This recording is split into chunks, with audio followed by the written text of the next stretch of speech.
G mayor Punjung. Ayo Punjung, ayo. G mayor Mas. Yo, coba. G mayor oke.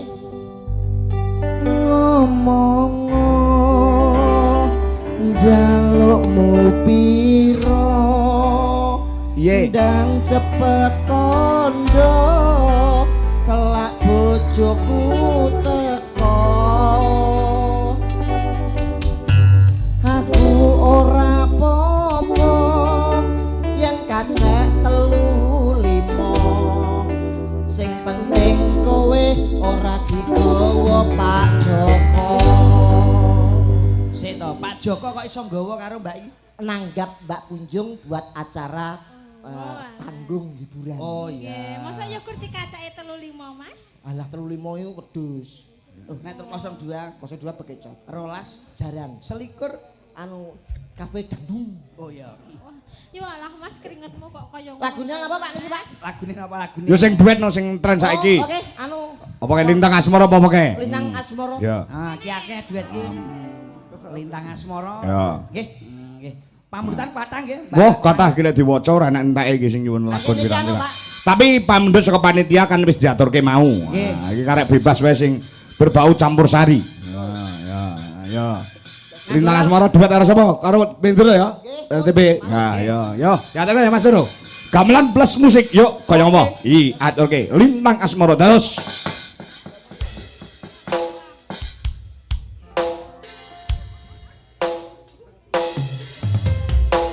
Masih bersama Wijo Larasnya Indonesia Bersama dalam idola kita Ki Anom Wijo Kanto.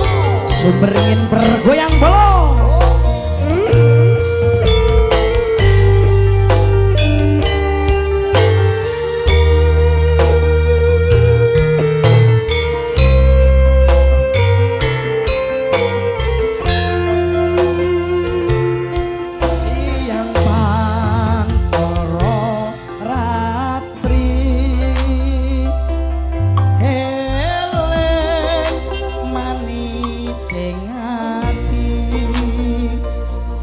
Setiaku iso handuweni marang sang Hyang Laksmi.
Mas TB. Nggih. Ini belum lengkap kalau Pak Lurah Kalinggo Purnomo Purworejo diatur tindak panggung. Siap. Iki. Uga duet karo Bu Lurah. Oh, nggih no. Siap. Monggo Pak Kalinggo. Oh ayo, support musik ayo Mas Coro, Mas Kalinggo Purnomo. Mbak Arpe, Mbah Sukron Suwanto. Ayo. Ayo Mbak Putri, jumeneng sisan.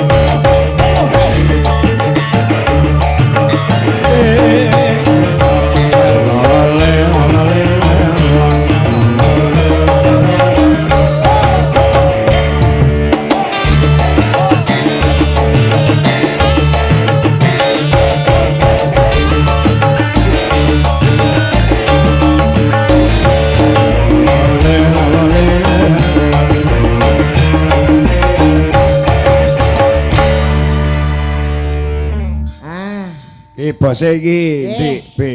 Wah iki bagian sambatan lho. Direktur pelaksana. B, nek B.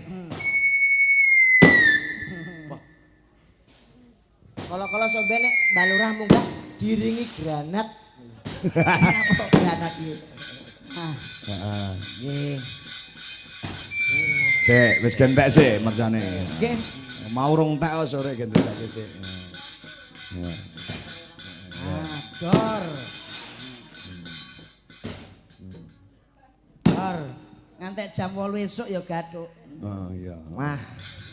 Tulising dalu Mbak Lurah. Tulising dalu Mas Wah Andi. iki Mas Hendro, Mas Kalinggo iki Kang Masipun Mas Kangko. Oh, Mas Kalinggo. Dadi nomor 1 ku Mas Kalinggo, nomor 2 Mas Kangko, nomor 3 Mas Cahyo Kuntadi, nomor 3 Dik Retno Dewati. Dadi Mbah Sukron kalian Ibu Nggih. niku anggenipun nglairke Kang Putra niku terdiri dari 4 unsur. Lho kok saged Mas? Siji ku Kanalendran, loro.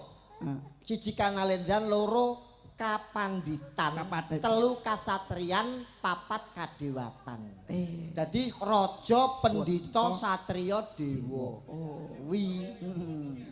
Nek mikir nganti ndase Lah kemebul. pripun to? Kalinggo niki biyen niku mergo Mbah Sukro niku kepengin duwe anak sing iso dadi raja, kaya raja Kalinggo. Mula Metu Mas dijenengake Kalinggo putra.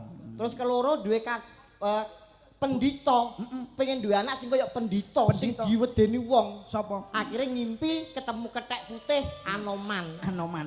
Dadi Asu. Anom Dwija Kangko. Anom kuwi Anoman, Dwija guru, Kangko ku kondang. Dadi kene iki. Kethek putih sing dadi guru sing kondang yo cikal kawite Mas Kangko niku. Ya akhirnya ini ora cuakon ndasmu. Cahya Kuntadi Cahya mergo Kuntadi. saka senjatane Karna. Panakunta kuwi sing metu cahyane Cahya. Kunto Wijaya Ndanu. Lah, dadi kesatrian terakhir iku kadewatan Retno Dewati. Sampurnaning anak telu diwenehi putri siji minangka sampurnaning urip terus diangkat dadi dewa. Lah, niku sejarah. Berarti sing enek ming nomor 2 ya Anoman. 4 5 aku jane. Lah, Tapi terus aku metu ning mbok liya ngono lho. Lah kowe ora duwe trah Kanalendran blas to, Be. Kowe lu sing dalu Mas Kalinggo. Wilujeng dalu Mas Lendro, Mas TB, Mas Kangko. Nggih. Derek mangayu bagya dalu menika pargian bersih desa Sumberingin. Mugi-mugi dipun pujiaken sedaya Sumberingin tansah guyub rukun ayam tentrem. Amin. Sedya warganipun pinaringan bagas waras. Amin. Pinaringan panjang umur. Gampil anggenipun pados pangupa jiwa. Bapak Kepala Desa Pak Joko Waloyo, Nggih. Wisoho Bret Perangkat tansah pinaringan amanah anggenipun momong warga masyarakat. Ah, Bahasaku lancar ya. lancar Pak. Wah, Permadani. Sampe permadani. Permadani karpet. Podo. Adike loro dadi dalang wayang kulit, adike dari dalang wayang kulit dalang manten ki sing barep dhewe. Aku yang ngetut Andi TB, tibake podo. Padha piye? Aku ketua bidang seni budaya ning Permadani Blitar, lah iki yo ngono ning Tuban, podo dadine. Iya, sip. Tapi khusus Andi TB khusus rengkeping wicara bagian budal jenazah ya ta. Ngono MC budal jenazah. Loh, di MC ini lho budal jenazah saiki. Napa nggih to Pak Lurah? MC ini. Ngono kaya padha karo nggenku Pak ya. MC. Nggonmu piye, Be? Gonmu piye? Sing dadi mudin iki bekas MC dangdut, Pak. Heeh. Jadi Nyarno dadi mudin, MC dangdut pensiun dadi mudin. Ah. Nek Nyarno nggih gawe cara dangdut, Pak. Piye? Mana sing mati jenenge sapa? Suto ya. Suto. Hadirnya bersama dalam keadaan yang berduka kali ini. Bapak, Ibu, Adik, para tajir semuanya, Kita di sini untuk menyaksikan kepulangan almarhum yang terakhir. Siapa dia? Ya Allah.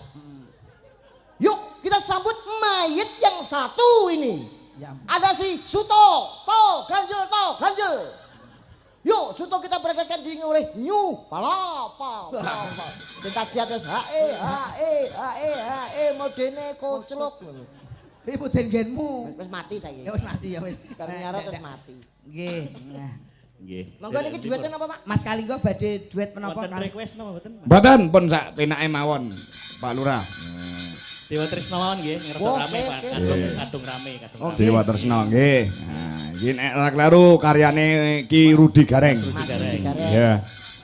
Nah, iki uga dimonitor bolo-bolo saking Jawa Tengah Dalang Simon lewat channel nyimak Mas Kangko Mas Ngadinu Jakarta nggih Mas Joko Pilang Kenceng dari Madiun. Oh nggih. Nah, nggih. Oke, Siap. kateran Wilujeng dalu. Tasih wonten Mbah Lurah Sanan Kulon. Oh nggih. Mbah Lurah Dayu. Wah. Langane ning jenengan kudu ditagih kapan nanggap kangkok Mas Kangko neh. Ya, Wonten oke. Mbah Lurah Maliran. Dayu ya, Dayu. Ah ya. Oke. Mbah Lurah Berjo pun kondur apa dereng? Kondur. Mutung gak mergo sumber karo beringin nanggap kangko terus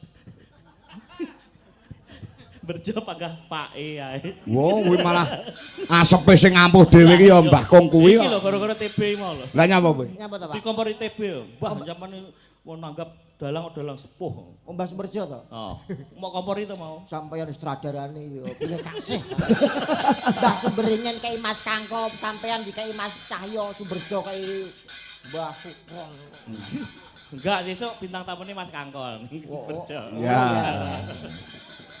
Ah, besok. Monggo Mas. Yo, daturke Dewa Tresna. Yo, dados.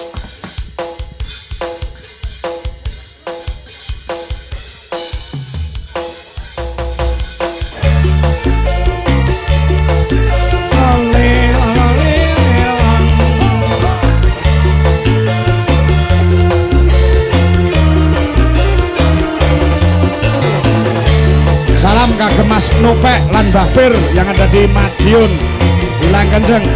Sampai jumpa tanggal 28 September.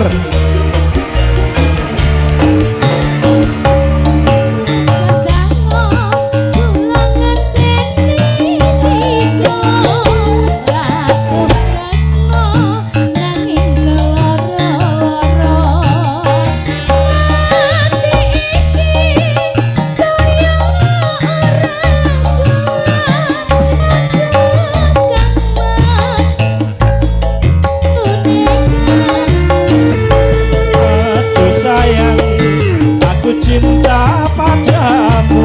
Pak Marsono Bilang Kenceng. Ora ngira wis asep tekaku. Jebul kowe wis ana sing duwe. Aku bingung cara piye dadine.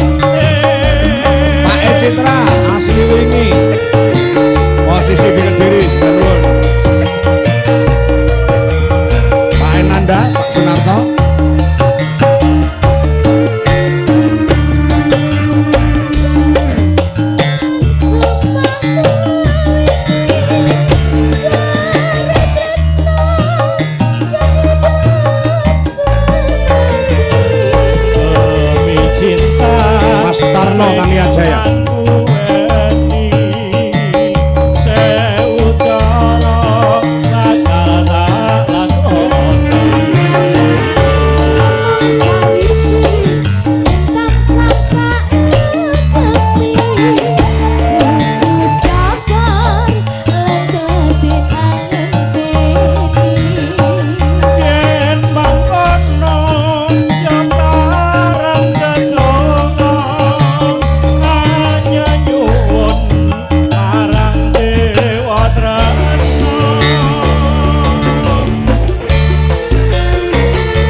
Kidul Kediri, selamat menikmati.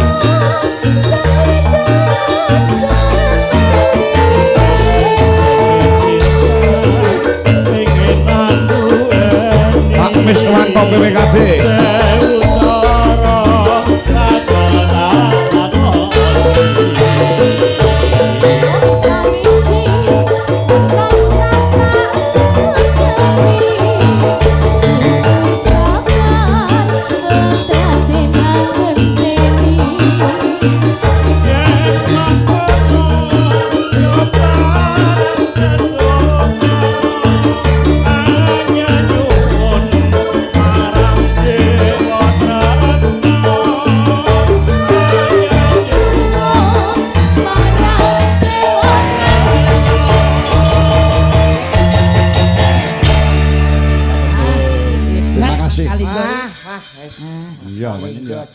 Bola balik uyuh dalang kok Mas.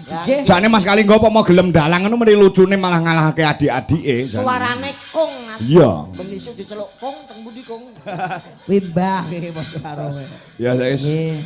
Sing wis dadi kakung sementara ini Mas Kalinggo sik. Oh nggih. Wis dadi kakung Mbah Kakung. Nek aku urung. Iku dilongkas ya paling. Ya sik luwi ding. Apa iya to? Heh? Napa nggih? Napa nggih apane? Apa wis entuk calon kae? Urung. Anak mbarep lanang kuwi biasane dadine Mbah Kung iki rada suwi. Anak mbarep wedok kuwi cepet dadi Mbah Kung biasane lho. Oh iya. Heeh ya, to. Lah anakmu buat percobaan. Iya. Heeh. Iki jek nek pamundhut sitok. Napa? Heeh, iki Assalamualaikum Pak Kanggo Sugeng Galuh nggih nderek mungon kula Pak Giono wingking Kabupaten Sukoharjo nyuwun lagunipun lali janjine nggih. Mugi Pak Dalang sak rombongan dipun paringi kesehatan kok yoganipun Senes Dwija Laras. Oh Senes. Senes Pak. Senari duwite pokoke ya, ya Be. Wis pira-pira sasakno ya Be. Mbah tenan iki nek ngene terus ngentek yetan lho iki tenan rambutku ya. Sumpah. Entek yetan piye? Entek yetan nek ngene. Nggih. Heeh nggih. Mbah nuwun iki uga saka Pak Bayan Kanten iki cedhakku minarengan kesarasan Mas Engko nggih selalu monitor setiap malam tadi malam dari Batang Jawa Tengah. Wih nggih. Pak Kangkon nyuwun gendeng kijing miring nggih saking Geyer Grobogan. Sing rong jumeneng sapa ki mau? Sinten? Nah, sapa? Ya, Mbak Sri ketoke karo karo Kori ayo Kori. Karo Mbak Kori. Ya. Oh. Ya aturke lali janjine engko bar iki gek keprok kowe guyon meneh nggon goro-goro. Ya. Laske. Nah, suwe ra ketemu ya, Be? Nggih. Sing penting padha waras, padha sehat ya, Be ya. Amin. Tak ketap lho ya. Ngopo? Anu Mas, derek tangga melaku dia Sumberingin. Dangane mung sakmene, oh nggih. Niki lak namung limbukan tok. Lah kok jawabane? Lah rumangsamu ngetut ngaku biasane piye lho? Nggih, goro-goro. Lah suwe ra ketemu lho Be iki. Nggih Kang. Nduk tampa kangen lho ngono suwe ra kepethuk. Lah nek ben kae ning nggon ngancuke ya nganti rampung awake dhewe. Bar wayangan jek Jawa Agongan nganti jam 09.00 esuk kae. Ah, tenan. Piye Mas? Resikone grup anyar ring ngono kuwi lho. Grup anyar piye? Tatarane anu ya. Pendadaran saka 5. Iya. Heeh. Kuwi rasa anyar neh wis iki wae wis. Iya. Lali janjine Mbak Kori karo Mbak Sri. Ayo coba kaya apa garap campur sari nganggo kanu genti iki. Ya. Ya, gamelan plus musik.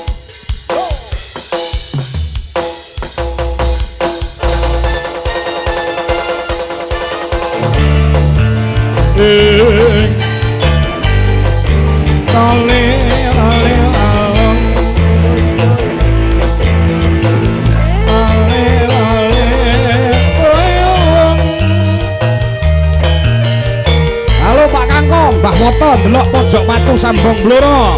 Masih mirsani wonten Dwija Laras Indonesia.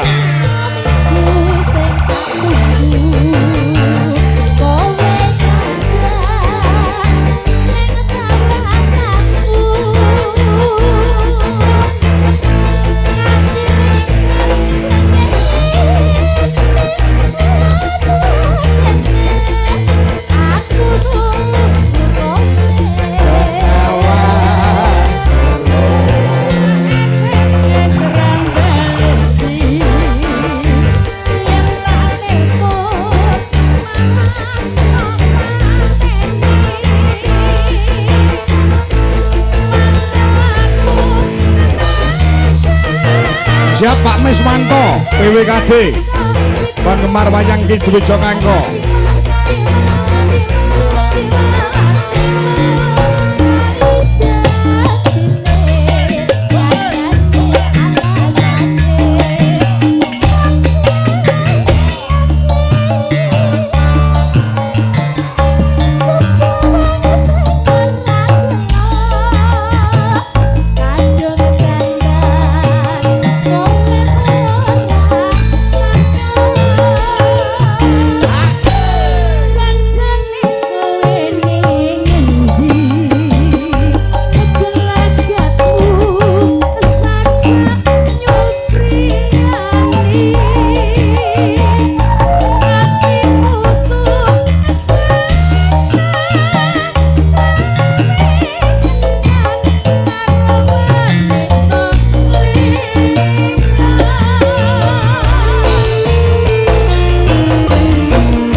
Panggah pelok. Nah.